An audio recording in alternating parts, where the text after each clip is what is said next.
circle back to the NBA Finals, only 2 games in to a 7-round heavyweight matchup. And already, if you look at the forecast there's clouds.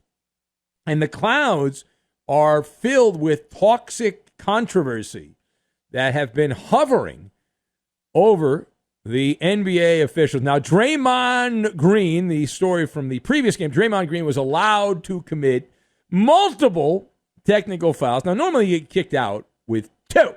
He was called for 1. And then there was a confrontation with Jaylen Brown. The officials refused to throw Draymond Green out.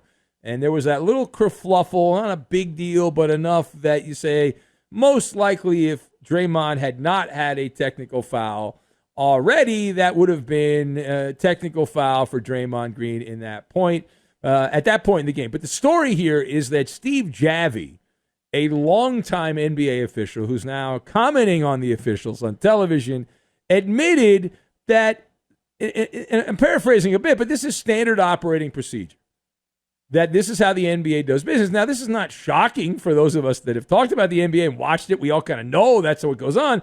But for someone who did that job for a while to say, hey, this is what's going on right now, the officials are having a conclave, and they're getting together, and they're like, okay, well, how many technicals does he have? Okay, we got to find a way not to call that a technical foul for Draymond Green. We got to keep him in the game. And so they do just that, and Draymond continued to play. So we enter into the chat now. Grant Williams of the Celtics, who was asked about all of this hullabaloo from Game 2, and I don't know if you heard what he had to say or not, maybe not. Grant Williams said that he hoped the officials will be as graceful if he or any of his Boston teammates end up being considered for a second technical foul and possible ejection going forward in the NBA Finals. He said, quote, by the rules, a tech is a tech regardless of the situation, Williams said. But as players, we all want to see consistency, he said. And when the refs decided not to give Dre a second tech, the Celtic players said, we expected it, and we moved on, he said. We didn't harp on it, he claims. We just hope that grace is extended for everyone, close quote. All right, so let us discuss the question, what are the chances that we get, quote, consistency, close quote, from the NBA officials? So I'll be Benny Brightside on this. I say the chances of consistency in the NBA officiating is 0%. 0%. And I'm going high. I'm going high at 0%. I've got Mark Twain, Beltway, and Celebrity Chef. And we'll put all of these things together, and we're going to make some fajitas. Made some fajitas the other day. Came out pretty good. You got the bell pepper, you got the onion, you got other peppers in there, some chicken. That's what I went with, but not bad. All right, so to tip off, this has long been a bugaboo for those who pay attention to pro basketball. Officiating is notoriously fickle in that sport in particular. Now, most of us have come to the conclusion that it's by design. That in general, there are so many subjective calls.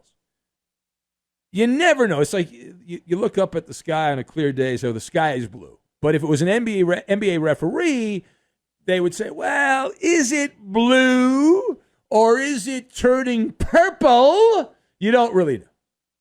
You never know what you're going to get from game to game. Sometimes the referees will call the game close to the vest. Other times, let them play. It's all in the eye of the zebra. And there's a great quote Mark Twain had, and what he would have said if he was still around. He said, the referees are like the weather, right? If you don't like the weather in New England right now, you just wait a few minutes, and then it'll be much different. That's the conundrum for all of these games, watching these games, because every man, woman, and child has seen it. It's not just block charge. It's tech, not a tech. It's ticky-tack foul or let them wrestle like it's Brock Lesnar or Seth Rollins. You decide. Now, furthermore, How is it determined which way the individual playoff games, or in this case a finals game, is called or officiated? See, it's one of the great mysteries of the Western world.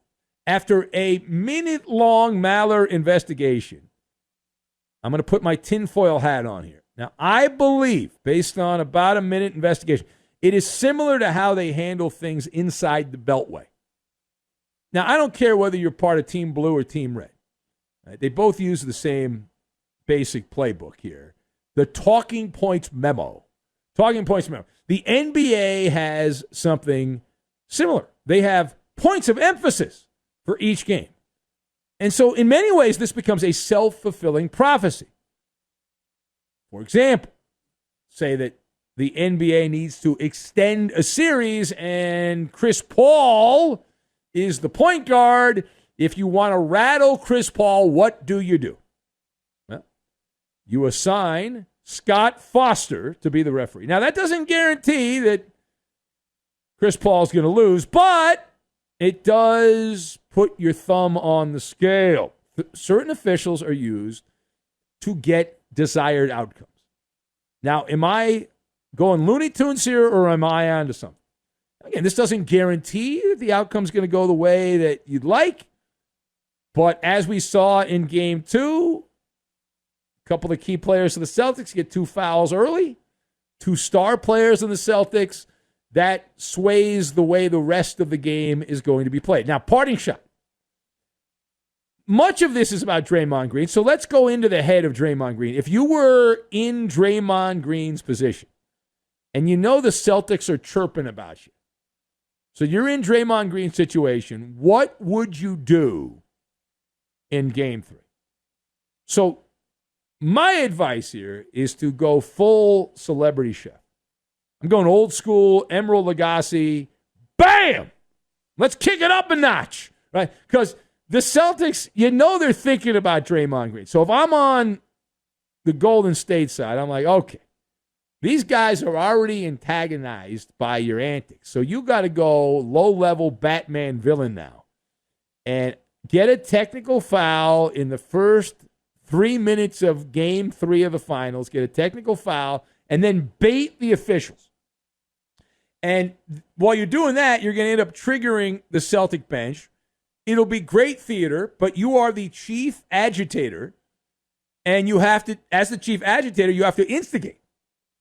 I'm telling you, I want to see like old school wrestling. Hulk Hogan. All right, back in the day, you know how you kind of throw his hand up there as we imagine the fans in Boston tonight are going to be serenading Draymond Green with profane boo birds. So go Hulk Hogan, raise your hand up to your ear very dramatically. I can't hear you. I can't hear you. Well, I can't hear you because I'm wearing headphones. So there is that. Now, speaking of Draymond Green, he's got a fledgling podcast with our colleague Colin Cowherd, their business partners. And Draymond Green on that podcast took a shot at the Celtics for how they operated in the fourth quarter of Game 2 of the finals. I don't know if you heard this or not, but let's go to the audio tape, as Warner Wolf would say. Here is Draymond Green questioning the decision-making of the opponent. Going into the fourth quarter up 23, all it takes is one blow from there. You know, you throw one punch, and that's kind of it. And that's what happened. We threw a punch. I think we ended up going up 27 or 29 or something like that. And then they pulled the plug. I was a little shocked to see them pull the plug so early, but I do understand it and I respect it. But I did not expect to come back out of that timeout and they had pulled the plug. Didn't he talk out of both sides of his mouth on that? Like, I respect it, but I was shocked. Like, how can you have both? How can you have both those reactions? Like, if you expected it or you respect it, why would you be shocked by it? I don't get it. All right, now Bob Myers, who? Bob Myers, he's the architect. Well, he just happened to be in the right place at the right time. But he's the GM of the Golden State Warriors. And a lot of the NBA media love to slobber all over Bob Myers. But Bob Myers was asked about Steph Curry, and Bob Myers has a message for you about Steph Curry and the level of love for Steph Curry. He's a made man. There's nothing he's done. Forget about this final. It's already been done. He's already done it. I mean, he's already proven it. I don't know what he has to continue to prove. I don't know what it is about him that causes people to fail to recognize what he's doing out there. Yeah. We all need to bow down to genuflect for Steph Curry, please. He's one of the most misunderstood people. I don't know about you, but every time I turn on a TV during these NBA playoffs, I see Steph Curry endorsing some crappy product. So I don't know what Wardell's doing pretty well there. They're throwing bouquets at Wardell. I think I'm lucky to know him. Yeah, Bob Myers. Jeez Louise, please. I mean, my God, I know we got to put these guys on a pedestal and that whole thing and celebrity worship and all that, but I'm pretty confident that Steph Curry has the cleanest toes in the world because the media's sucked all the toes, sucked them clean and licked all over there and doing very well with Steph. So I think we're good on that. I think Steph's okay. I think we're all right. Now,